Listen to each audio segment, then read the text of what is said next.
बिस्मिल्लाहिर्रहमानिर्रहीम। इंटरसेप्ट्स के हवाले से ये इंफॉर्मेशन हम इससे पिछले लेक्चर में जो लेक्चर नंबर 5A था उसमें अच्छे तरीके से पास आउट कर चुके हैं। ये वही इंफॉर्मेशन लिखी लिखाई है, बस इतना ज़रा क्लियर कर लें कि एक्स इंटरसेप्ट जब कैलकुलेट करना हो तो वहाँ y की कीमत 0 पुट कर देनी है, और अगर y इंटरसेप्ट कैलकुलेट करना हो तो वहाँ x की कीमत 0 पुट कर देनी है। और वो यूज़ करते हुए आपने ये एक एग्जांपल ली है पेज नंबर 198 पर, जो हमारी ज़ाहिर है स्मार्ट सिलेबस का हिस्सा है। उसमें क्वेश्चन में ये कहा गया, find the equation of line which cuts x axis at this point and y axis at this point. अब हमने वही बात ऊपर की है कि वो जगह जहां x एक्सिस को कोई लाइन कट करती है वो x इंटरसेप्ट है, जहां y एक्सिस को कोई लाइन कट करती है वो y इंटरसेप्ट है।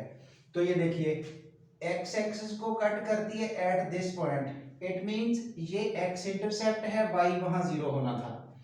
जब y एक्सिस को यहां कट करती है तो ये y इंटरसेप्ट -4 है, x की कीमत वहां लाजमी 0 ही होनी थी।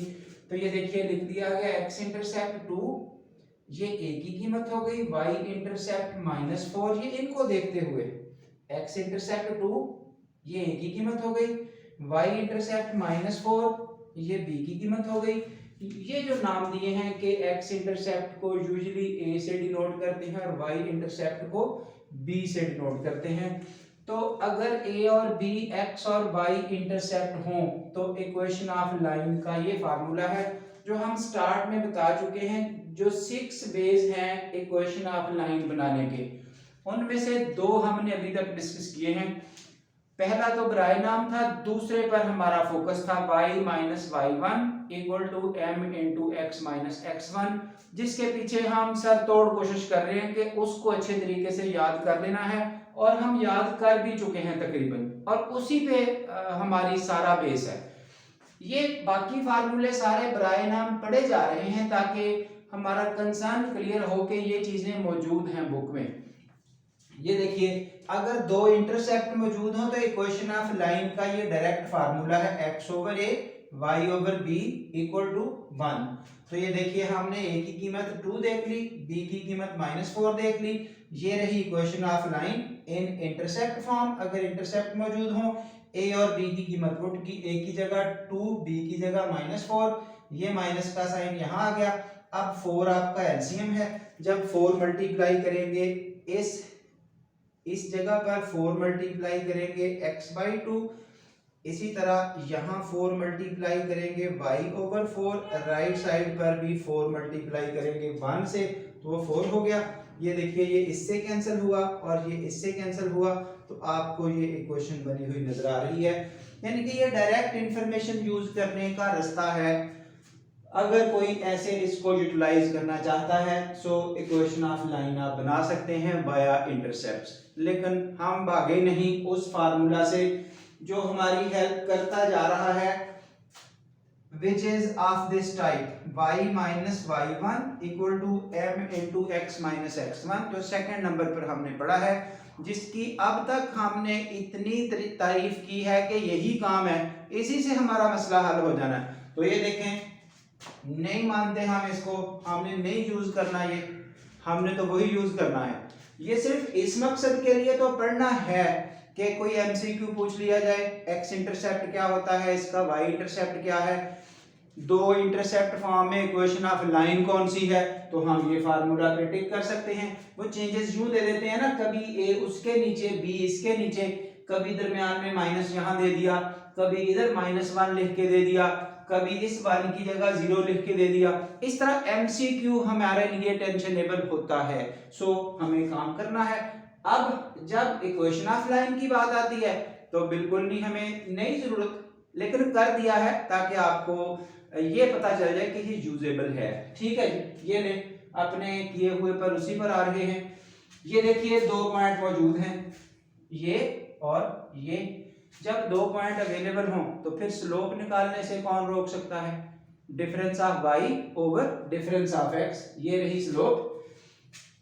इधर से डिफरेंस लें, या उधर से -4 -0, इधर से डिफरेंस लिया है -4 -0, तो इसका भी डिफरेंस इधर से 0 -2, सॉल्यूशन माइनस से माइनस कैंसिल हुआ तो ये 2 भी कैंसिल हो चुका। अब m = 2 स्लोप आ गई, तो पीछे क्या रह गया, जस्ट 1 पॉइंट, जिसको x1 y1 का नाम देना है। तो मेरे भाई दो हैं, एक ये है एक ये है, आपको तो एक चाहिए था, लगा लें जो सा मर्जी। इससे पिछले जो लेक्चर है उसमें यही बात कर चुके थे, एक क्वेश्चन के 2 पॉइंट अलग अलग लगा के नहीं दिखाए, जिसमें वो 10th का डी पार्ट था 4.3 का, बिल्कुल दिखाए। तो आप इसको लगाएं या उसको लगाएं, चले जी यही सही, ये बता दिया x1 y1 2 0 लगा लें, तो आगे हल किया, आपके पास ये रिजल्ट है जो हम उधर से निकाल चुके हैं, ये वाला हल करते हुए ये। So that's it. इसलिए इसने हमें हेल्प करनी ही करनी है, इससे हम बिल्कुल नहीं भाग रहे। That's all.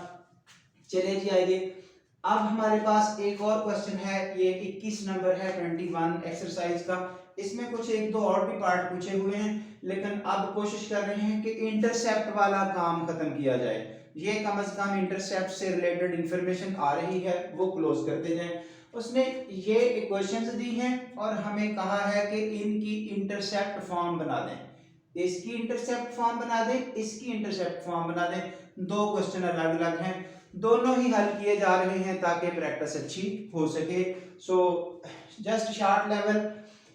हाँ जी, अब जितनी इंफॉर्मेशन आ चुकी है, जितनी प्रैक्टिस हो चुकी है, एक्स इंटरसेप्ट फाइंड आउट करने को कहे तो क्या करना है, पुट y = 0। ये लें, टू फाइंड एक्स इंटरसेप्ट, इसमें y की जगह 0 लगाया।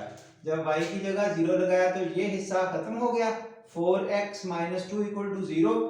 इसको सिंपलीफाई किया और फाइनली आपके पास ये आ गया 1/2, ये x इंटरसेप्ट आ गया। अच्छा जी, अब y इंटरसेप्ट निकालना है तो x0 लगा दें उसी जगह पर।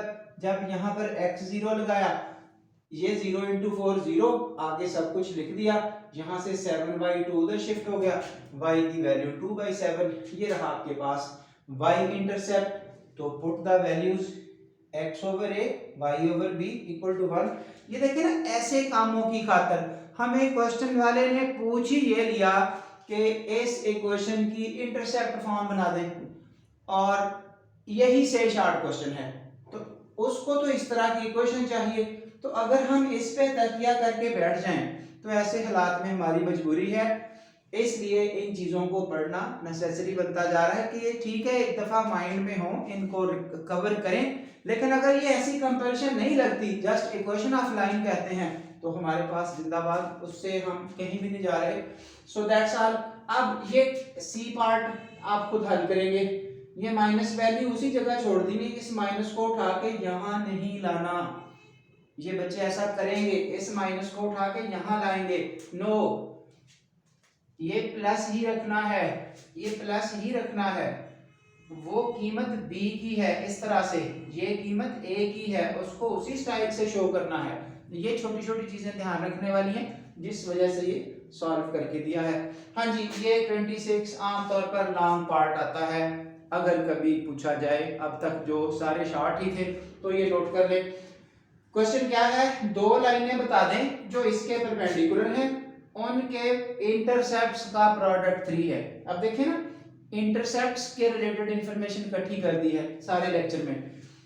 जो ये वाली लाइन है और जो हमने बतानी है, वो दोनों आपस में परपेंडिकुलर हैं। ये रिक्वायर्ड लाइन इज, ये यही रखी क्योंकि इंटरसेप्ट की बात करनी थी, जिसमें ये एक्स इंटरसेप्ट है, ये वाई इंटरसेप्ट है। ये हम इन दोनों का प्रोडक्ट हमारे पास 3 बता दिया, ये जिस पर गुड लगा दिया गया, AB = 3, ये इस वजह से बना, दोनों का प्रोडक्ट, दोनों इंटरसेप्ट्स का प्रोडक्ट 3। एक इक्वेशन, एक इधर से ला रहे हैं इस परपेंडिकुलरिज्म को यूज करते हुए। ये लें, इसको जरा तरतीब लगाया, y = समथिंग फॉर्मेट में, y = समथिंग फॉर्मेट में, ये बिल्कुल ये वाला कंसेप्ट है, y = mx + c। अगर याद हो तो जब इक्वेशन ऑफ लाइन शुरू की थी तो उस वक्त ये स्लोप थी, हमें स्लोप लेनी है। तो अब हमने क्या किया, y इक्वल टू दिस, इसको y अकेला कर दिया, बाकी सब कुछ दूसरी तरफ कर दिया। ऐसा करने के बाद फिर जो x के साथ वाला हिस्सा है वो m के सामने आएगा, इसलिए इसका नाम हो गया m1। जो इससे अगला लेक्चर है ना, उसमें कंप्लीट इस तरह की डिस्कशन है, गिवन लाइन से स्लोप कैसे कैलकुलेट करनी है, तो उसकी प्रैक्टिस अच्छी भली मिल जाएगी। मजबूरी थी कि ये इंटरसेप्ट वाला क्वेश्चन यहाँ क्लोज करना था, नहीं तो आना तो ये उसने उसके बाद ही था, इस मजबूरी की वजह से ऐसा किया गया।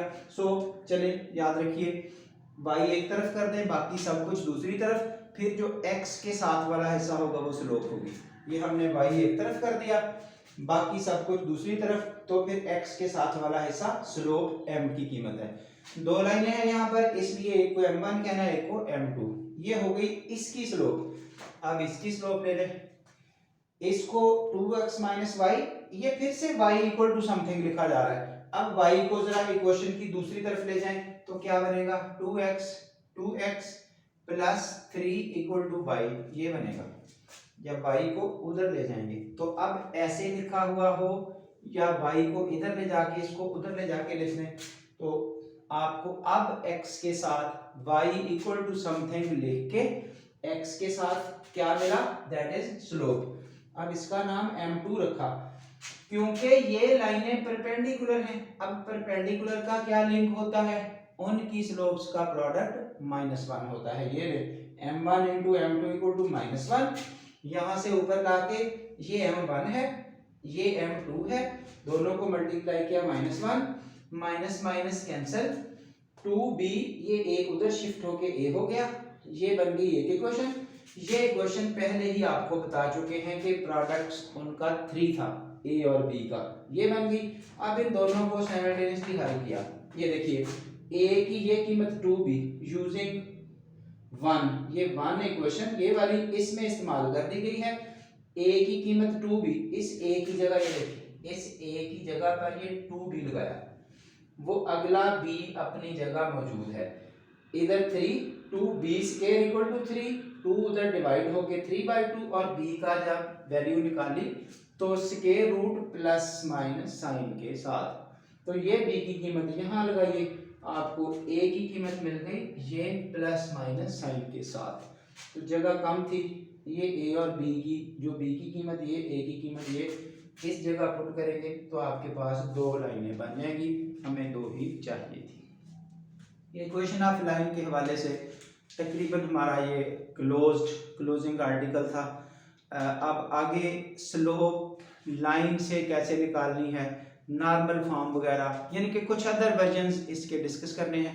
तकरीबन ये इस हवाले से यहाँ तक का काम, यानी कि एक एपिसोड इसकी तकरीबन क्लोज हो गई है। बाकी इंशाल्लाह सिलसिला कंटिन्यू है। That's all, thank you very much.